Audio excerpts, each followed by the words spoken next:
Қайырлы күн оқырмандар. Қазір мен сіздерге ұлттық қордан 18 жасқа дейінгі балалардың шотына түскен қаражатты қалай тексеру қажет екендігін көрсететін боламын. Ол үшін біз Google қосымшасына кіретін боламыз. Поисққа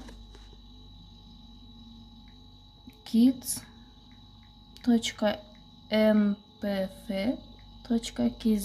деп іздейміз. Бізді тіке сайтқа қосады. Мына жерден астына қарай түссеңіз, in ребенка деп тұрады. Сол жерге балаңыздың инін жазатын боласыз.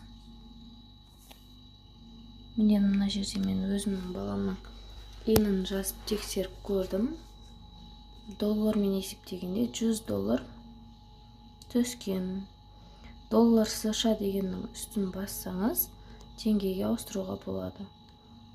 Міне теңгеге ауыстырған кезде менің балама 45.006 теңге 82 тиын түсіп тұр.